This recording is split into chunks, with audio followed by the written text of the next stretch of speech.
Więc partia jakby wyszła z października zwycięsko w znaczeniu aparat partyjny z wodzem swoim Gomułką na czele. Ale to zwycięstwo było pyrrusowe w tym sensie, że stracili ideologię. To było to zwycięstwo ich oparte na takim porozumieniu z narodem, że to my ufamy Gomułce, a nie chcemy przeżyć tego, co się zdarzyło w Budapeszcie, a więc nie chcemy jeszcze raz powstania warszawskiego przeżyć. W związku z tym on Gomułka nam tu wkaże miejsca, w których my możemy jakoś tak dostatnio żyć i wolno, i w prywatnej swobodzie, a więcej nie będziemy chcieli, póki ten zły Związek Radziecki jest. No i to skończyło wszystko.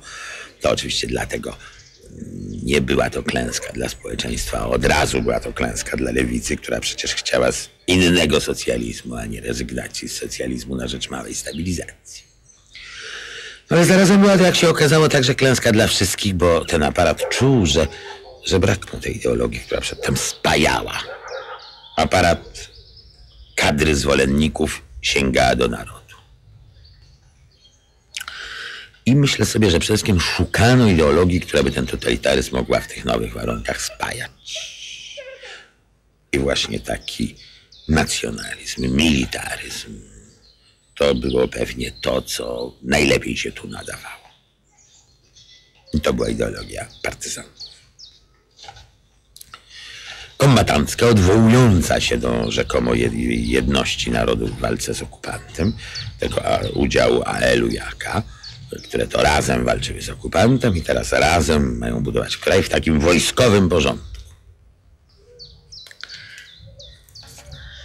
Tu by trzeba różne problemy tych dyskusji, które się wtedy toczyły, ale to sobie oczywiście darujemy. I to jest ten plan ideologiczny, w którym, jak każdy nacjonalizm, potrzebuje wroga, a Związek Radziecki nim być nie mógł z przyczyn zasadniczych.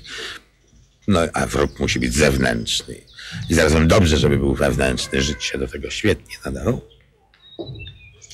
A żeby zyskać jakiś dynamizm, to oni te plebejskie hasła rzucali, antyinteligenckie, które im było tyle wygodne, że inteligencja była nosicielem rozkładów wobec nich i przeciwnikiem ich najpoważniejszym takiej ideologii. Zarazem przeciw bogatym w imię robotników i chłopów. Takie plebejskie akcenty miały dać dynamizm tej rewolucji.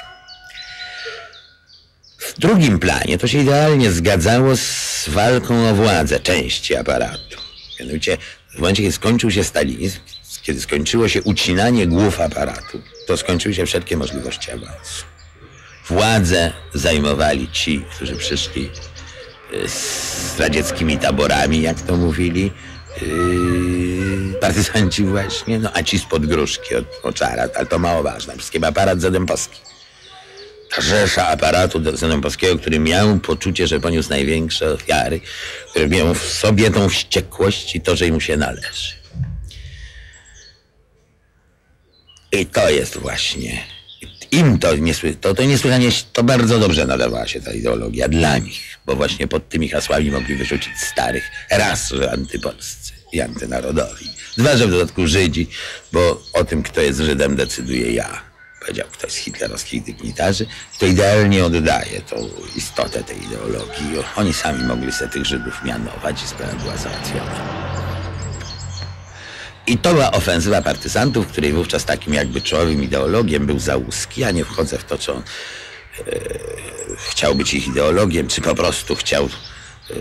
Raczej ja po prostu myślę, że jego ten pierwszy wątek interesował i on tak po wojskowemu, uczciwie, patriotycznie myślał, że on taki był patriota, komunista i żołnierz.